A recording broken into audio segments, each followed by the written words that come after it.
Bismillahirrahmanirrahim. Assalamualaikum warahmatullahi wabarakatuh. Alhamdulillah. Nahmaduhu wa nasta'inuhu wa nastaghfiruh. Wa na'udzu billahi min syururi anfusina wa sayyiati a'malina.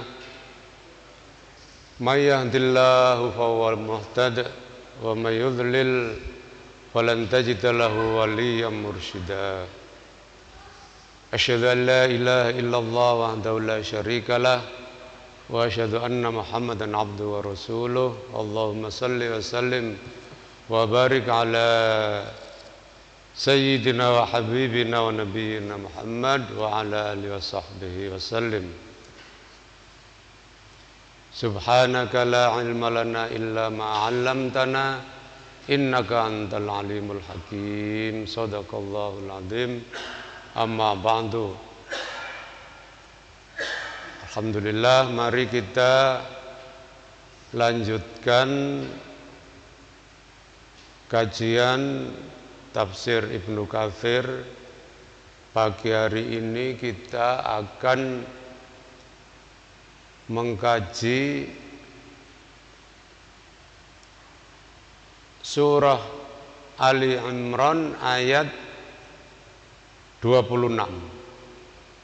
Di kitab kita tepat di halaman 500. A'udzubillahi minasyaitonirrajim. Qulillahumma malikal mulki tu'til mulka man tasya wa tanzi'ul mulka mimman tasya. Qul dawuh sira Muhammad, Allahumma do pangeran ingsun, malikal mulki kang kuwasa ing atase kuwasa. Al malikul mulk itu hanya dipunyai oleh Allah, raja diraja. Malik itu dalam bahasa Arab artinya penguasa atau raja. Qulillahumma matura sira Muhammad, doh Allah malikal mulki ingkang nguasani sedaya kekuasaan. Tu'til mulka man tasya, panjenengan paring kekuasaan man tasya dateng sinten kemawon ingkang panjenengan kersakaken. Wa tanzi'ul mulka mimman tasya, lan panjenengan jabel ing kekuasaan mimman tasya saking sinten kemawon ingkang panjenengan kersakaken. Wa tu'izzu man tasya, lan panjenengan mulyaaken man tasya sinten kemawon ingkang panjenengan kersakaken. Wa tudhillu man tasya, lan panjenengan ngino sinten kemawon ingkang panjenengan kersakaken. Biyadikal khair, dumateng tangan panjenengan sedaya kesaean. Innaka ala kulli syai'in qadir, setune panjenengan Allah ala kulli syai'in ing atase suwiji-wiji sedaya suwiji-wiji qadirun iku kuwasa. Ini di surat Ali Imran ini biasanya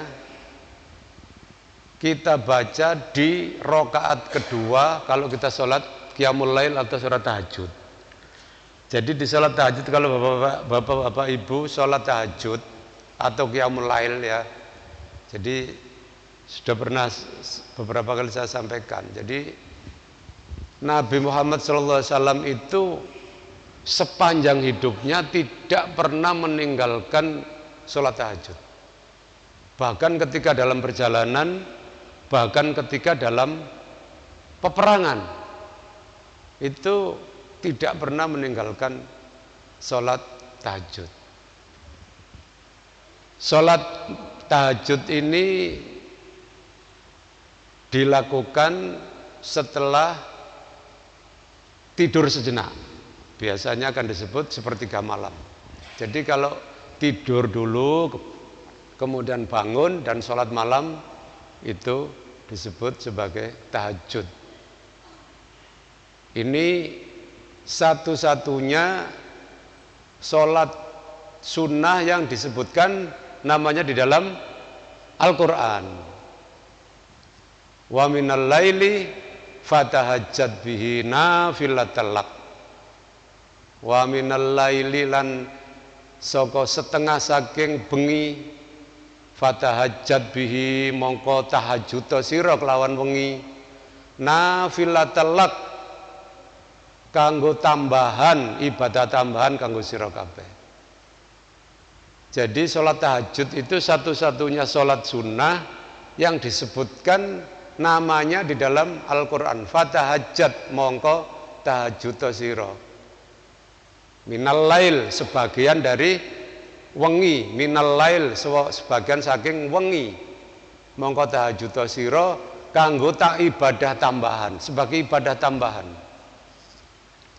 Tetapi di situ juga sekalian disebutkan manfaatnya atau pahalanya atau rewardnya sholat tahajud itu.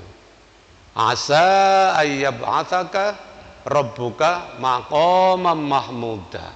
Jelas ini satu-satunya sholat yang disebutkan namanya dan dijelaskan dalam Al-Quran itu tahajud. Pahalanya, tujuannya asa lamun ayyab'atsaka yen to maringi sapa pangeranira ing sira maqamam mahmuda. Maqam ya, maqam itu posisi, tempat. Wah, maqam wis dukur ini wong iki. Maqam itu artinya tempat di sisi Allah. Maqamam mahmuda, panggonan mahmudan kang kepuji, tempat yang terpuji. Jadi sudah jelas pahala atau balasan dari sholat tahajud itu adalah maqamam mahmuda, tempat yang terpuji. Jadi banyak orang yang punya makom, kedudukan yang tinggi, tetapi tidak mahmud. Jadi orang yang namanya mahmud itu artinya terpuji.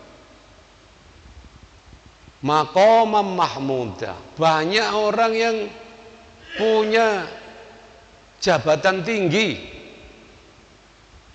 punya posisi terhormat di mata masyarakat,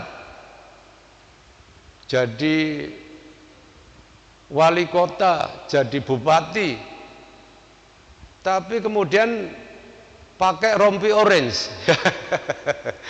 Rompinya orange. Oh, tukang parkir masih lumayan ya, rompi orange, pakai orange, tukang parkir.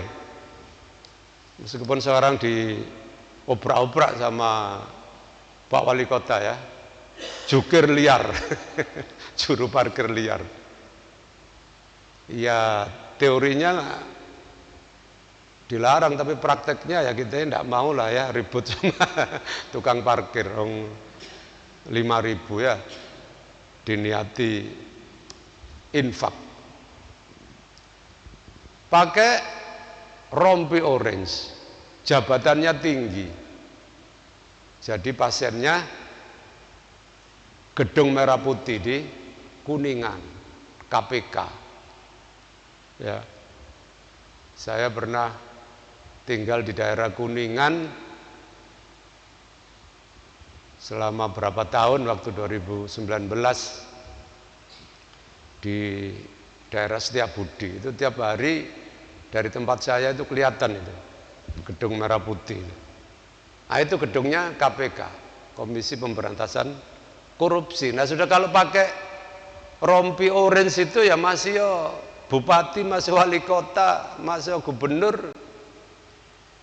Ya bukan maqamam mahmudah tempatnya, bukan tempat yang terpuji. Makanya ini oleh Allah sudah pasti dijanjikan maqamam mahmudah, bukan maqaman aliyah, Kalau maqaman aliyah itu tempat yang tinggi, jabatan yang tinggi.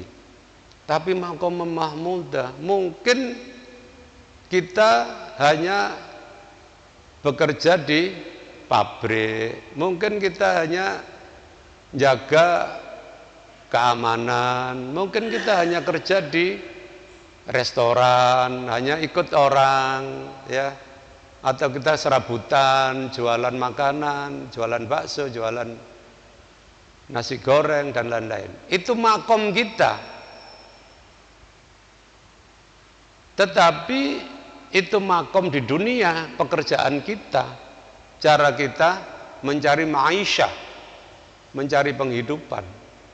Tetapi kalau dengan ma'isyah itu, dengan makom dunia itu kita kemudian melaksanakan perintah Allah salat tahajud, maka jaminan Allah adalah makom kita, ma'isyah kita, pekerjaan kita sehari-hari itu makomam mahmudah, makom tempat yang terpuji.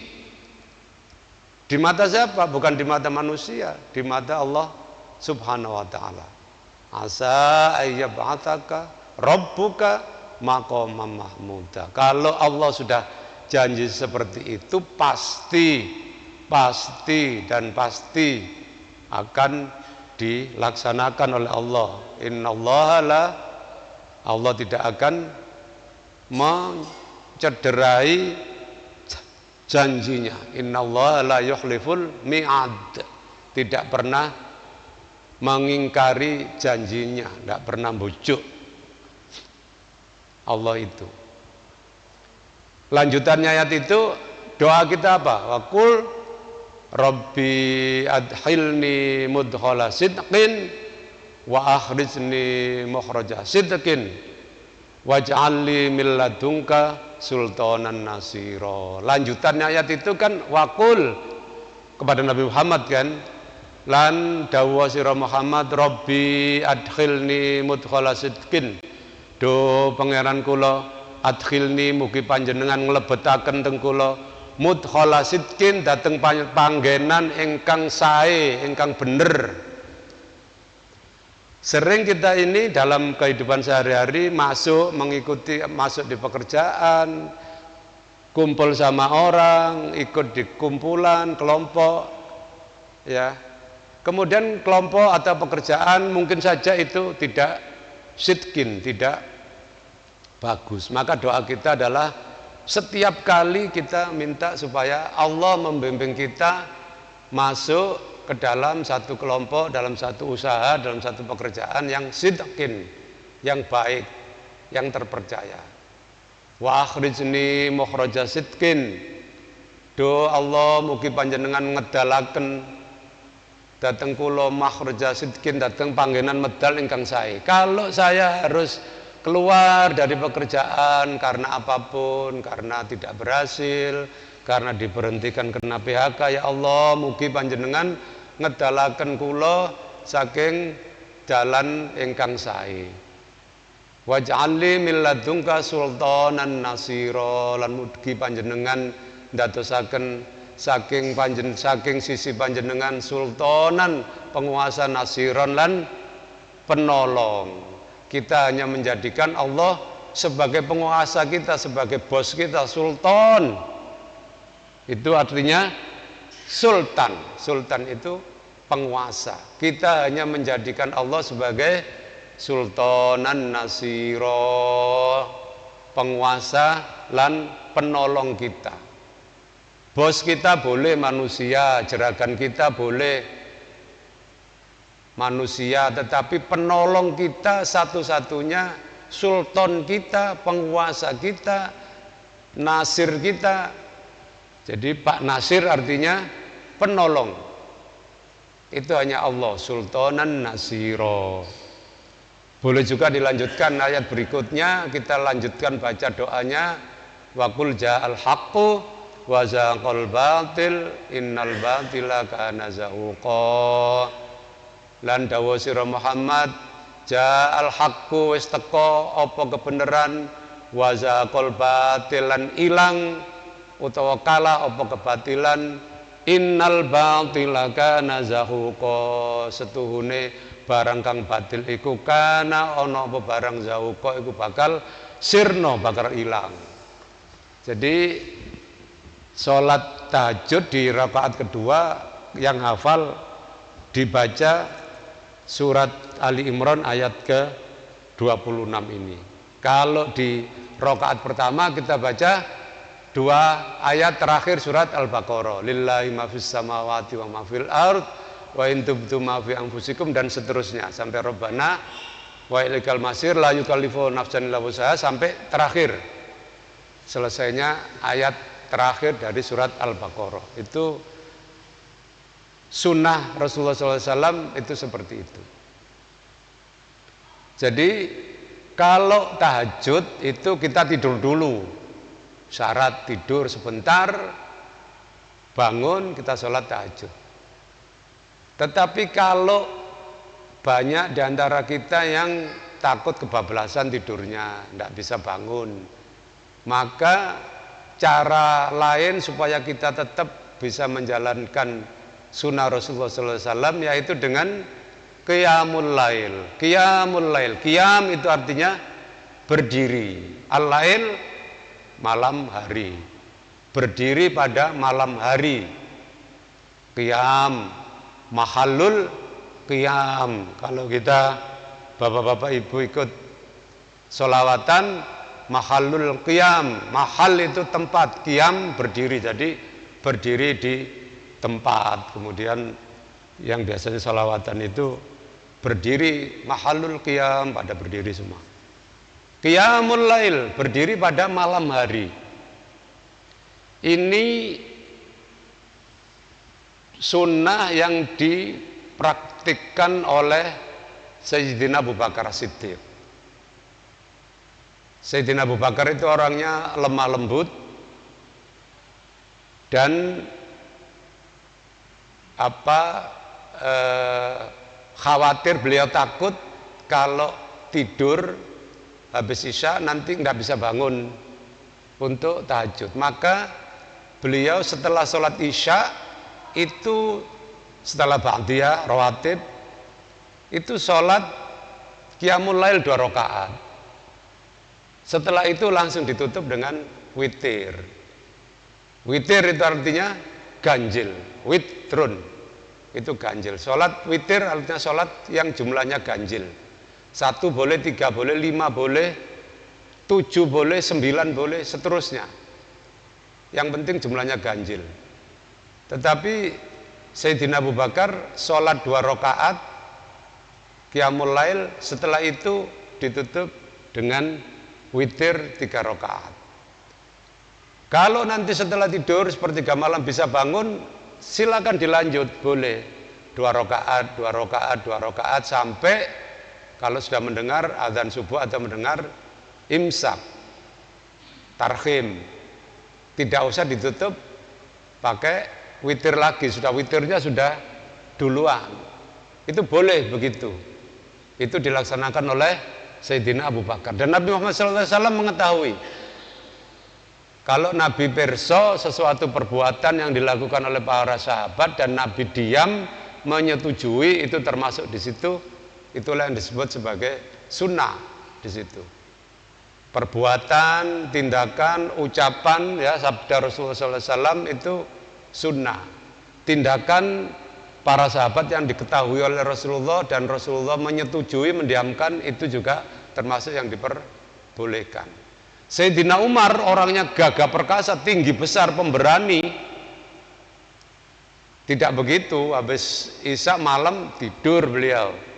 Tidur kemudian bangun sepertiga malam. Baru setelah itu sholat tahajud. Sholat tahajud biasa, kemudian ditutup dengan witir. Jadi yang penting kita meniru sunnah Rasulullah SAW, jangan sampai meninggalkan qiyamul lail ataupun sholat tahajud.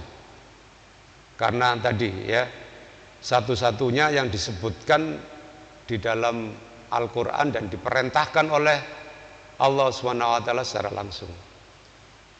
Jadi kalau nanti sebentar lagi puasa Ramadan, tadi sudah disampaikan oleh Abah Wisnu, setelah ini besok hari Ahad, pengajian Ahad pagi yang terakhir ya Abah Wisnu ya.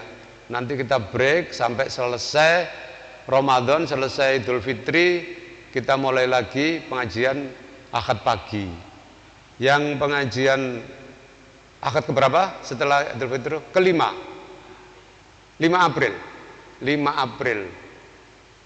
Hari raya itu tanggal berapa? Kalau kita asumsikan 18, ya 18 atau 19.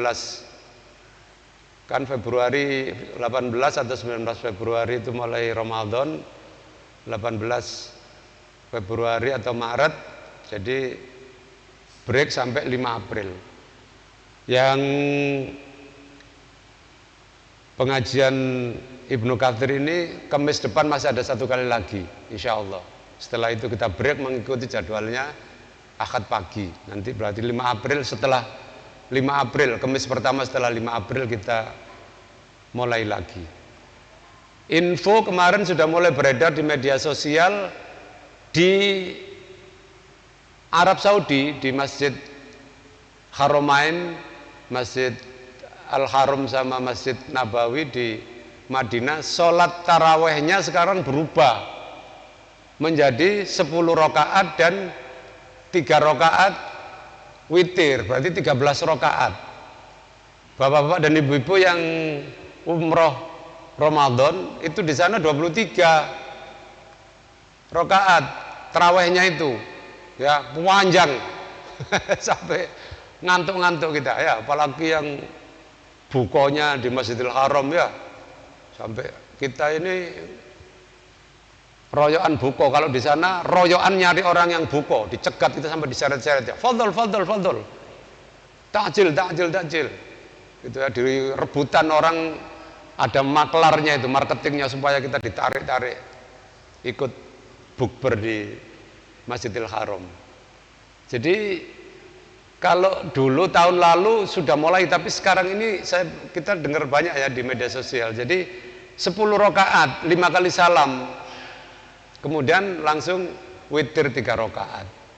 Ini saya juga baru dengar di media dan ada di videonya ya di media sosial, karena disesuaikan dengan cara-cara ibadah di banyak negara-negara Islam. Jadi kalau kita penganut mazhab Syafi'i itu 23 rakaat, 10 kali salam baru kemudian witir. Tapi ada mazhab lain, terutama mazhab Hambali, Ibnu Hambal, itu 8 rakaat dan 3 witir, berarti 11 rakaat. Tapi dengan Masjidil Haram dan Masjid Nabawi sudah mengumumkan resmi 10 rakaat dan 3 rakaat witir, berarti 13 rakaat. Saya tidak tahu, nanti mungkin takmir Masjid Nurul Iman menyesuaikan. Kan kita tetap praktek kita selama ini yang 11 rakaat, berarti ikut 4 rakaat, 4 kali salam dulu 8 rakaat. Setelah itu ada imam witir. Nanti setelah 11 rakaat baru yang mau 23 melanjutkan. Apakah nanti kita akan ngubah misalnya 5 kali salam berarti 10 rakaat kemudian ganti witir? Nanti kita serahkan kepada takmir untuk memutuskan. Kita lanjutkan ayat ke-27. Tulijul laila fin nahari wa tulijun naharu fil lail. Panjenengan nglebetaken al-laila napa wengi fin nahari ing dalem siang, wa tulijun nahara lan panjenengan nglebetaken an-nahara napa siang fil laili ing dalem dalu. Wa tuhrijul hayya minal mayyiti, panjenengan ngedalaken napa barang kang urip minal mayyiti saking barang kang mati. Wa tuhrijul mayyita minal hayyi lan panjenengan ngedalaken al mayyita barang kang mati minal hayyi saking barang kang gesang. Wa tarzuqu man tasya'u bighairi hisab. Lan panjenengan maringi rezeki man tasya'u dateng sinten mawon ingkang panjenengan kersakaken bighairi hisab kelawan tanpa hitungan. Komplit ini ayat ini kalau kita baca di tahajud kita. Ya. Ada permintaan Allah kepada Allah bahwa Allah itu akan memberi rezeki kepada siapapun yang dikehendaki oleh Allah bighairi hisab, tanpa hitung-hitungan. Tafsir di Ibnu Katsir coba kita lihat di halaman 501, alinea tengah-tengah itu, firman Allah Ta'ala 501, engkau masukkan malam ke dalam siang, engkau masukkan siang di dalam malam. Sekarang ini musim hujan, coba kita lihat. Selama pergantian musim itu siang dan malam itu tidak sama panjangnya.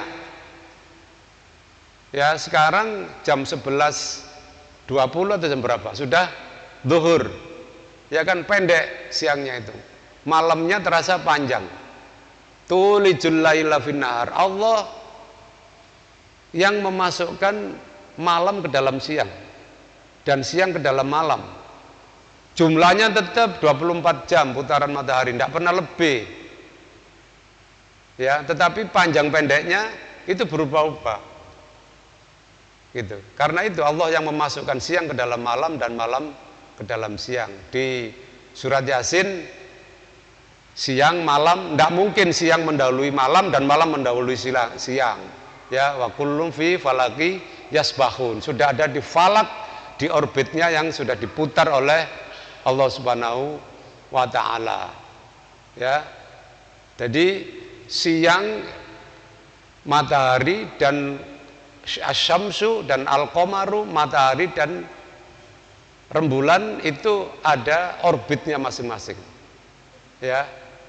La syamsu yang bagilaha antudrikal qamara walalailu sabiqun nahar. Coba di surat Yasin yang kita baca setiap Yasinta, ya, Kamis malam, nanti malam.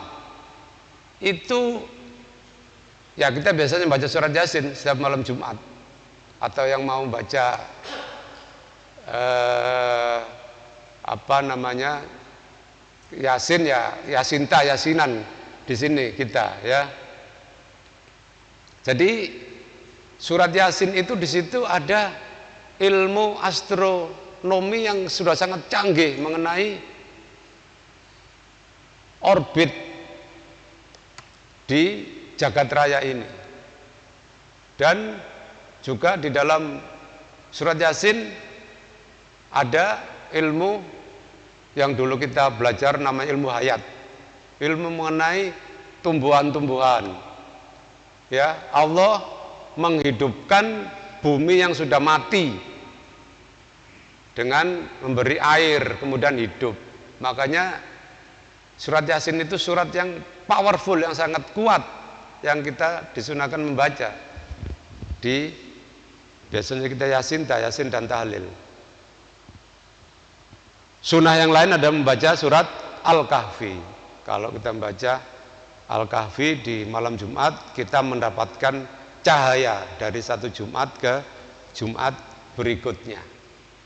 Tapi tadi di surat Yasin sudah disebutkan, tidaklah matahari itu akan mengingkari orbitnya antudrikal qamara, kemudian dia sampai menabrak, bertabrakan dengan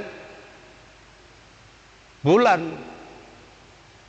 La syamsu yang bagilah antudrikal qamara walal lailu sabiqun nahar, dan tidak akan malam itu mendahului siang. Karena apa?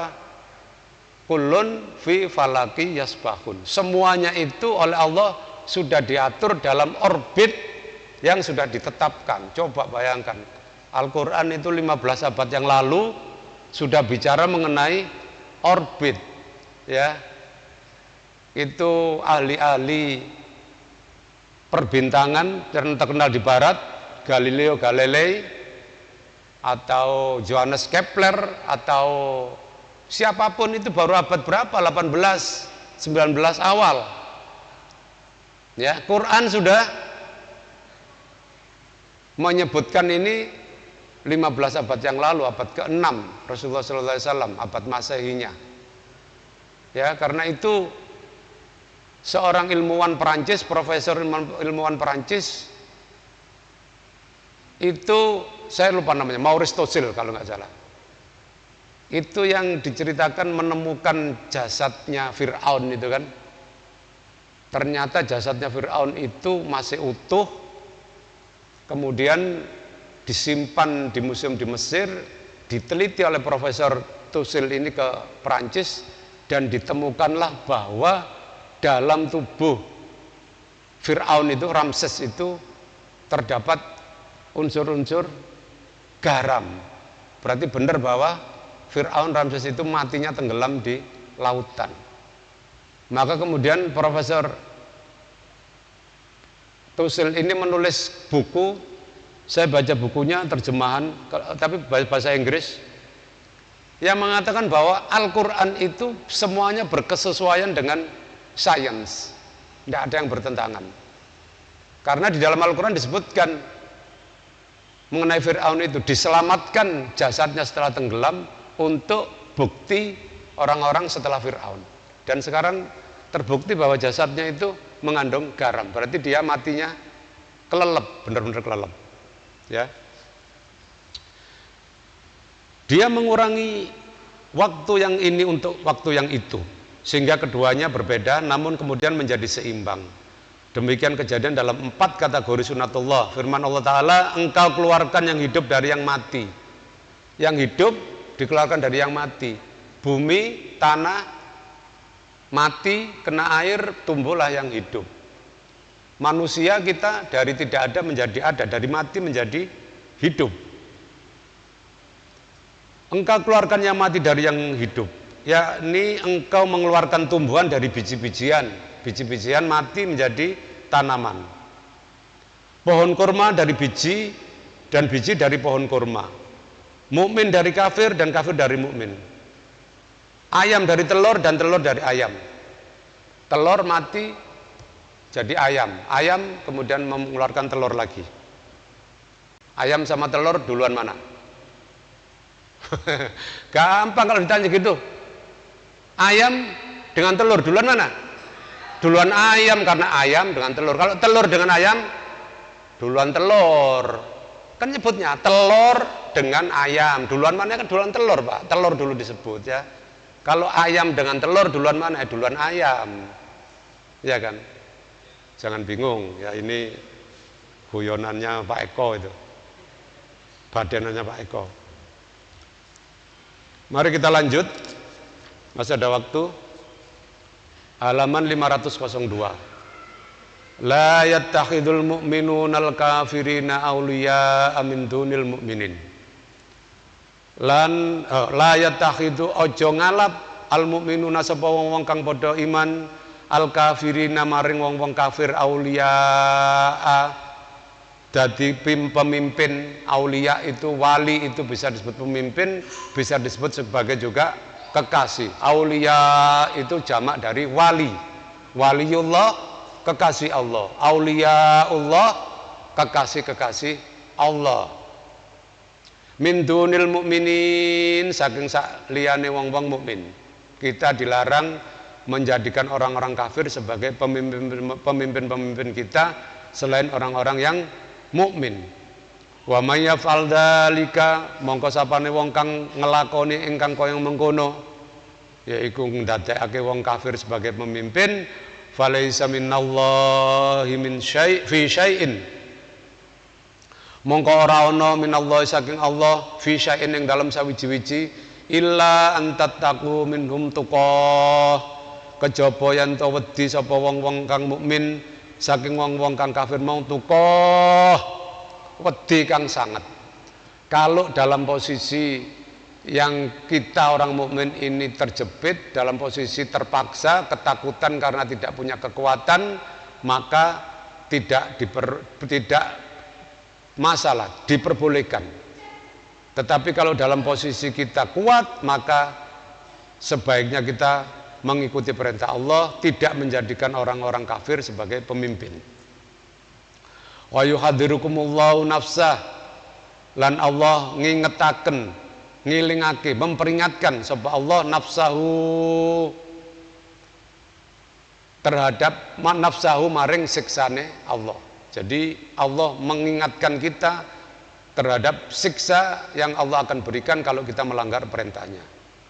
Wa ilallahil masir, lan maring Allah al-masir kita kabeh bakal bali. Masih berapa menit, Pak? Masih ada waktu ya. Kita lanjutkan. Halaman 503 ayat 29 sampai 30.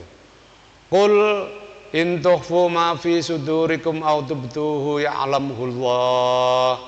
Dawa sira Muhammad, in tukhfu lamun nyingitaken ma fi sudurikum apa kang ing dalem dodo-dodo nira kabeh, aw tubtuhu utawa sira buka, ya'lamhu Allah bakal ya'lamhu bakal ngudaneni, bakal mangerti hu ing apa kang kita buka lan kita tutup, kita rahasiaken Allahu sapa Allah. Apa yang kita rahasiakan, kita sembunyikan maupun apa yang kita ungkapkan, Allah semua mengetahui. Wa ya'lamu ma fis samawati wa ma fil ardi, lan Allah mangerteni, Allah ngudaneni ma fis samawati apa kang ana sekabehane ing dalem langit, wa ma fil ardi lan apa kang sekabehane ana ing bumi. Wallahu ala kulli syai'in qadir, lan utawi Allah ala kulli syai'in ing atase kabehane sawiji-wiji qadirun iku maha kuwasa. Yauma tajidu kullu nafsim ma amilat min khairin muhdara, ing dina tajidu kang bakal nemoni sira bakal nemoni kullu nafsin saben sawiji-wiji awak-awakan ma amilat barang kang wis diperbuat, min khairin saking barang kang bagus, muhdharon khalidi ketokaken, wa ma amilat min suin lan apa kang dilakoni min suin saka barang kang ala, tawaddu iku hale ngira-ngira law anna bainaha wa bainahu amadan ba'ida, lamun ana ing antarane barang kang ala lan barang kang becik mau amadam ba'ida iku waktu kang dawa. Wa yuhadzirukumullahu nafsah, lan Allah wis ngilingake maring sira kabeh ing siksane Allah. Wallahu raufum bil ibad, lan Allah iku maha welas asih bil ibad kelawan kawulane. Segala sesuatu diketahui oleh Allah, segala sesuatu perbuatan kita baik maupun buruk nanti pada waktu hari kiamat akan ditampakkan kepada kita, muhdharon, di depan kita semua. Selanjutnya halaman 504. Qul in kuntum tuhibbunallaha fattabi'uni yuhibbukumullah wa yaghfir lakum dzunubakum. Dawuh sira Muhammad, ing kuntum lamun ana sira kabeh tuhibbunallaha iku padha seneng ing Allah, fattabi'uni mongko manuta sira kabeh ing aku. Manuta sira kabeh marang Nabi Muhammad sallallahu alaihi wasallam. Kalau kita mengaku mencintai Allah, yuhibbukumullahu mongko yakti bakal nyenengi ing sira kabeh sapa Allah. Kalau kita cinta pada Allah, kita taat kepada Rasulullah, Allah Subhanahu wa taala akan mencintai kita. Wa yaghfir lakum dzunubakum, lan paring ngapura Allah maring sira kabeh dzunubakum ing dosa-dosa nira kabeh. Wallahu ghafurur rahim, lan utawi Allah iku zat kang maha pangapura lan maha welas asih. Qul ati Allah war rasul, dawuh sira Muhammad, ati Allah manuta sira kabeh, taat sira kabeh maring Allah war rasul lan utusane Allah. Fa in tawallau, lan lamun mengo sira kabeh, fa innallaha la yuhibbul kafirin, mongko stune Allah Subhanahu wa taala la yuhibbu iku ora seneng Allah al kafirin marang wong-wong kang padha kafir. Ini berikutnya kita akan masuk di cerita mengenai Bani Imron. Maka surat ini disebut sebagai Ali Imron. Ali itu artinya keluarga, Imron itu keluarganya Pak Imron.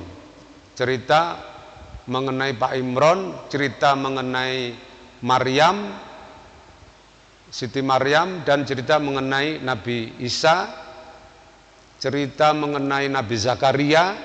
Ini keluarga Imron semua. Maka banyak kita yang diberi nama Ali Imron. Kakek saya namanya Ali Imron. Orang Jawa dulu, orang kuno punya nama Islam tapi punya nama Jawa, Atmojo, Atmaja tulisannya. Ya, tapi saya tanya kakek saya masih kecil, apa mbah kok ono jeneng iki, jeneng Ningrat le gitu ya.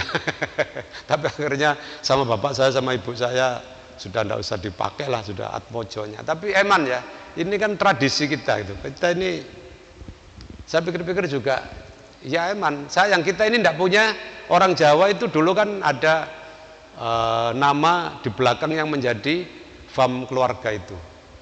Ya, sesuai dengan biasanya jabatannya ya, posisinya gitu. Saya nggak tahu Atmojo itu ternyata kakek saya kan apa namanya kerja di dulu Departemen Agama ya, Pengadilan Agama itu. Innallaha astafa Adam wa Nuhan wa ala Ibrahim wa ala Imran alal alamin. Halaman 505.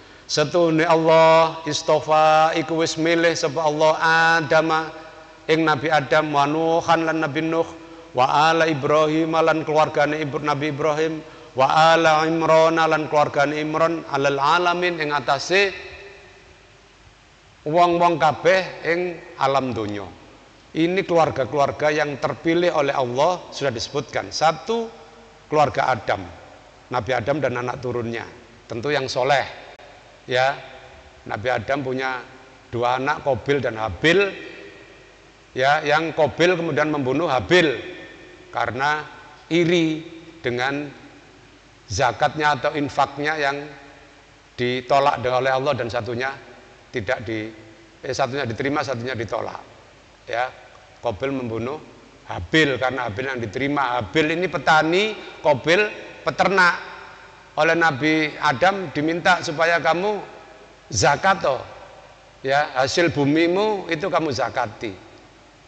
Habil zakat dengan buah-buahan yang terbaik dipersembahkan untuk Allah. Qabil delek wedhus yang paling kuru, paling cilik, tidak diterima oleh Allah. Irilah si Qabil ini. Zaman itu belum ada syariat Allah. Anak-anaknya Nabi Adam, ada yang laki yang perempuan, dikawinkan silang, dinikahkan silang oleh Nabi Adam antar saudara. Zaman itu belum ada incest. Kalau Prof Dikman sekarang namanya incest, perkawinan, pernikahan dengan orang yang masih sedara, hubungan darah. Ada resiko-resiko biologis kalau menurut ilmu kedokteran. Tapi zaman itu tidak ada, jadi disilang saja oleh Nabi Adam. Lah, Qabil dikasih saudaranya yang perempuan, Habil dikasih saudaranya yang perempuan. Qabil iri sama istrinya Habil karena istrinya Habil ini lebih cantik. Istrinya Qabil kalah cantik, maka kemudian iri dan dua kalinya zakatnya tadi, infaknya diterima oleh Allah, yang satunya tidak diterima.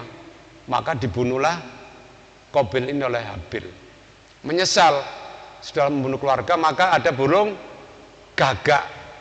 Allah menurunkan wahyu melalui burung gagak. Burung gagak itu di depan Habil yang nangis,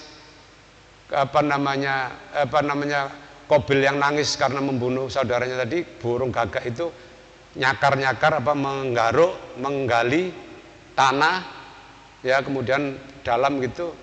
Maka kemudian sejak saat itulah kemudian manusia mendapatkan ilham dari burung gagak bahwa kalau ada manusia meninggal maka dikubur di dalam tanah. Itu adalah wahyu pertama yang diterima oleh burung gagak dan dipraktekkan oleh Qabil yang membunuh saudaranya Habil. Dzurriyyatan ba'dhuha min ba'd wallahu samiun alim. Dzurriyyah itu artinya keluarga besar, keluarga gede. Ba'dhuha sebagian keluarga min ba'din saking sebagian. Wallahu samiun alim. Lan utawi Allah iku zat kang maha ngudaneni alimun lan maha mangerteni.